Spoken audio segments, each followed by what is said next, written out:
Guys, so as you can see, meron na tayong total number of 1,048 team member. Ayan. Pero yung 1,000 na yan ay hindi po yan lahat ay kumikita dahil yung iba po dyan gumawa lang ng kanilang account.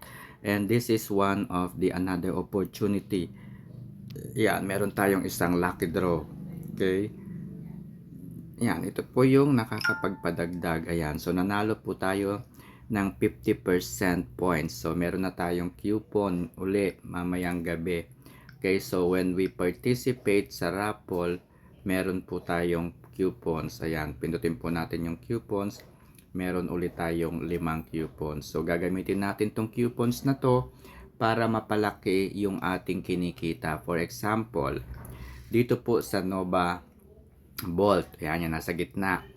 Kapag dito po tayo magpa-participate sa Plus Ultimate, ayan, at pipiliin po natin ito, okay, sasali tayo sa raffle. As you can see, this will give us 21 points, okay, 21 points po yung ibibigay niya. Okay, so gagamitin natin ngayon yung coupons, yung raffle, ayan. Ayan, so ibig sabihin, instead of 21 points, pwede tayong kumita dito ng 34 ba o 31 point? Basta 30 plus. Okay, 31, mga ganyan. 32, ayan. So, ayan, meron na tayong points kaagad dyan. So, another 5 beses po yan na panay ganyan po yung mangyayari. Okay, so 5 beses po yan na gagamitin natin itong coupons na yan para yung points natin ay doble. Okay? So, kapag hindi po ninyo ginamit yung coupons na yan, ang matatanggap lang natin na points 21 bukas ng umaga. 'Di ba? Eh syempre, ang goal natin dito, malaking kita. So, therefore, dapat meron tayong mga coupons. Okay? So, ang tanong, paano nagkakaroon ng coupons? Bakit tayo nagkakaroon ng coupons? Okay? So, ito po yung pinakang solusyon diyan, okay? Pag-aralan mo itong negosyo, ano? Paano ba yung mga navigations na yan, yung mga pinipindot-pindot ko na yan, pag-aralan nyo yan. Ano yung ibig sabihin ng coupons na yan? Ayan. Paano yan gumagana? Ano yung ibig sabihin ng 5 participations? Ayan, no? Only can purchase 5 products per day, its price. Ayan. So, ibig sabihin yan guys, hanggang 5 beses lang tayo pwedeng mag-participate. So, once natapos na po yung 5, ay sa ibang kategorya naman tayo magpa-participate. So, 5 dito sa Plus Elite, no? Kung saan, ito naman ay magbibigay ng 18 points sa atin. Okay? So, guys, pag natapos na dyan, hanggang dito sa daily use, okay? Yan yung ituturo mo. Yan yung pag-aaralan mo. Tapos ito, voucher mall. Saan to ginagamit? Paano gamitin itong voucher mall? Kapag bibili ka ng Grab Food, no, ng pagkain sa Grab Food, ayan, paano gamitin yung points na yan? Kung gusto mo namang kumain, ayan, paano gamitin itong mga points na yan? Kung gusto mong bumili, ayan, paano gamitin yung points na yan? Dapat maintindihan mo paano yan gumagana. Okay? Ako mga kaibigan, ito yung records ko. Ginagamit ko, napakikinabangan ko talaga yung points kasi kapag wala akong pera para kumain, ayan, ginagamit ko tong points na yan. Okay?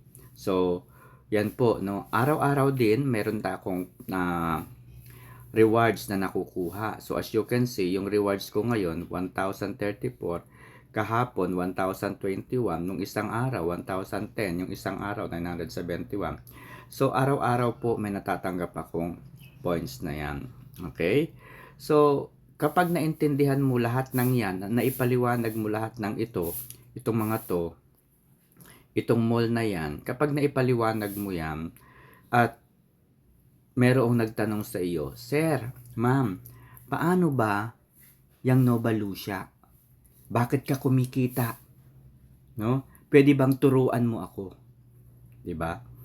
Paano 'yan? Turuan mo naman ako, Sir, Ma'am. Okay? Kapag tinuruan mo yung taong nagtanong sa iyo, naintindihan niya yung Nova Lucia, paano kumikita, paano mag-top up, paano mag-withdraw, lahat na yan. Kapag yan na ipaliwanag mo sa kanya, syempre ang gagawin niya dyan, sige nga, magre-register nga ako sa'yo.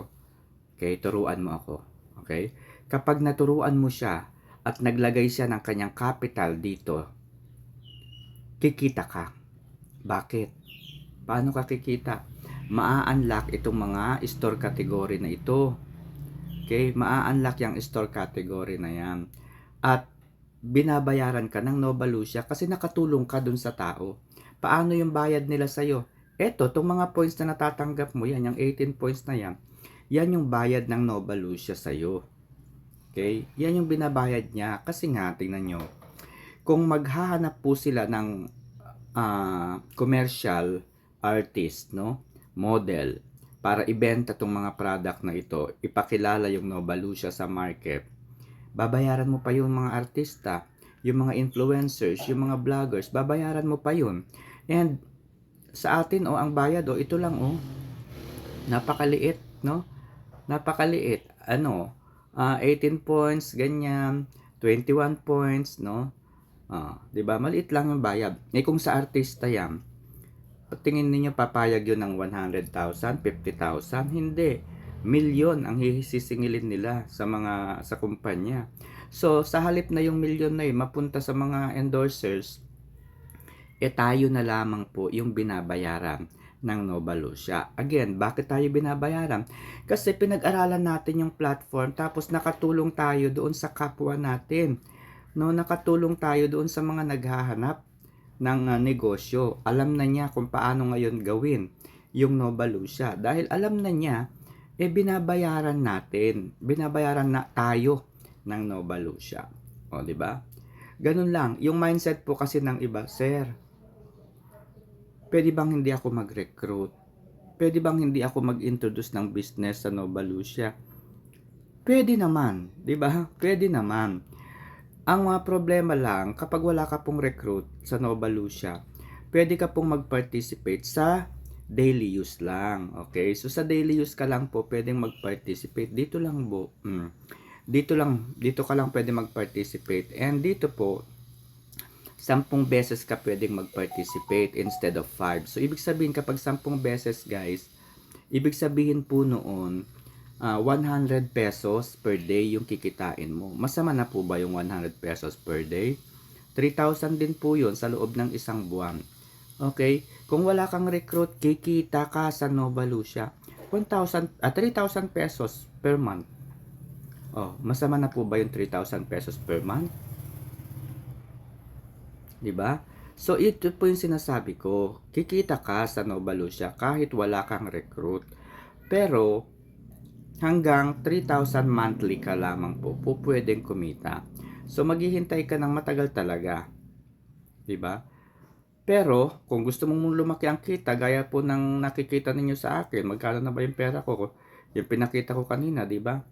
Umabot na sa magkano ba yung pera ko? Diba? Malaki-laki na. Kasi nga po, marami na akong natulungan. Yung mga natulungan ko, yung iba po doon, nag-pursue po sila, tinuloy po nila yung negosyo, at kumikita na rin po sila. Dahil po kumikita na sila, nakakapag-introduce na rin po sila ng negosyo sa iba. At dahil nakakapag-introduce na po sila, yung mga nakakausap po nila, ay may mga account na din. Diba? So guys, yung mga tanong po kasi sa akin na kagaya po ng, Sir, legit po ba ang Nova Lucia? Actually, yan yung isa sa mga tanong na ayaw ko nang sagutin. Bakit? Iintindihin ko pa ba na pag-aralan yung legality ng kumpanya ng matagal na panahon? Magre-research pa ba ako? Yun totoo. Nagne-negosyo ba ako? O naghahanap ng sakit ng ulo? Diba? No, reality lang. Reality lang. Anong gagawin ko sa Nova Lucia kung ang gagawin ko mag-research, maghanap ng problema nila?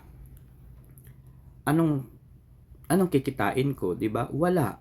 So sa halip na mag-imbestiga ako, total naman nakita ko na yung registration ng kumpanya doon sa Makati, sa kanilang opisina doon. Nakita ko na rin yung SEC registrations nila. Nakita ko na yung mayor's permit, nakita ko na yung other LGU permit nila, barangay. Andun na. Andun na rin yung mga media appearances nila, yung interview ng Rated Corina, interview ng SMNI. Andun na po lahat. Ano pa? Yung mga broadsheets po nila, yung mga Manila Times, ganyan, Inquirer, When in Manila, andun na po lahat. Na-feature na po yung Nova Lucia, no? Tapos nagkaroon pa ng event sa Okada, Manila, 'di ba? Kung saan ay inilunsad po ang ating kauna-unahang brand ambassador na si Rupa Gutierrez, 'di ba?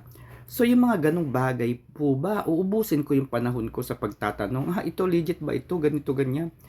Uubusin ko pa ba yung oras ko para diyan? Kung sa halip na nagnegosyo na kaagad ako, di ba, paldong-paldo na sana ako. O, di ba? So, ganun lang guys. Oh. So, napakadali. Napakadali guys ng kumita dito. Samantalahin natin yung opportunity. No? Kung nagnanegosyo lang din tayo, grab every opportunity that come our way. Hindi po sa inaano ko kayo, no, inuudyukan ko kayo. Kung ano po kayo, kumbaga kung hesitant po kayo, at ang nasa isip po ninyo at ang itatanong po ninyo lagi sa akin, Sir, legit po ba yan? Siguro po, wag niya lamang po. Kasi kapag ganyan po yung itatanong ninyo, parang binibigyan ninyo ako ng responsibilidad. Na responsibilidad po dapat ninyo kasi kayo po yung magnenegosyo, hindi po ako.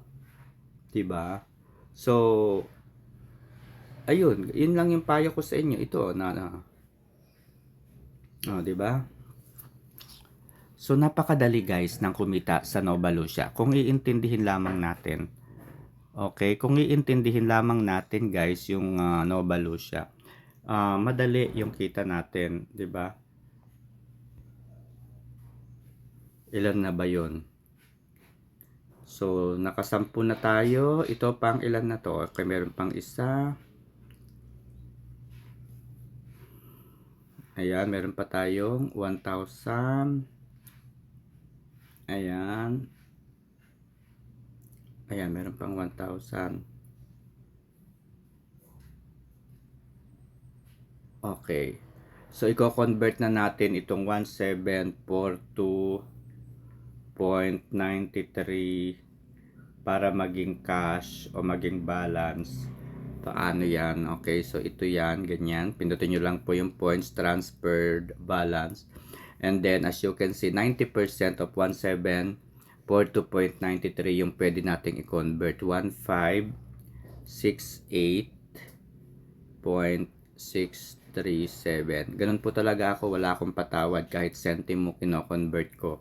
Okay, meron na ulit tayong balance na 1,981. So, magjo-join pa tayo guys.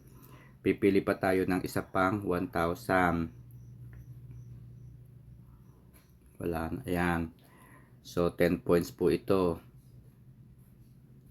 Ayan. So, meron pa. Ilan na kaya yun? Meron pa tayong 981. So, pili pa tayo ng 500. Worth 500. Sayang. Sayang, kulang na eh. Yung worth 500 na lang hanapin natin. Ito guys, yung 500. Nakasampu na ba ako ito sa daily use? Kasi hanggang 10 lang siya eh. Okay, 500. Okay, so 10 na yun. Meron pa akong natitirang 481. So 200, hahanap ako ng 200. Yan, 2 points po yung binibigay na points kapag 200. Ibig sabihin guys, itong amount na 481, withdrawable na po yan. Ibig sabihin, pwede ko na po yan withdrawin, yung 481 na yan. Okay? So, siyempre, hindi ko muna withdrawin. Ang pangit. Kasi pag withdraw ko yan, guys, as you can see, 3% yan, yung babawasan, 3% ng 481, Diba? Ilan na lang yung makukuha ko dyan. 'Di ba? Babawasan mo ng 40 ilan? 47. Ilan na lang yung makukuha ko. So hintayin ko lang. Okay? So pagdating naman sa withdrawal, guys, ayan nakapag-withdraw na ako. Kala nyo wala? Ang na-withdraw ko na lahat dito, ayan no, ilang page na yan. Ayan, 170,000 po lahat yan. Yung pinakang latest kong withdrawal, April 6, oh. Tama ba? May 6. Oh, 39,000. Ah, di ba?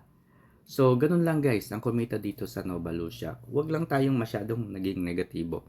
So, madami tayong pwedeng gawin dito. Sa mga gusto po na matutunan itong negosyo na to ng Nova Lucia, ito yung lagi kong sinasabi eh. Kaso ang kukulit po ng iba.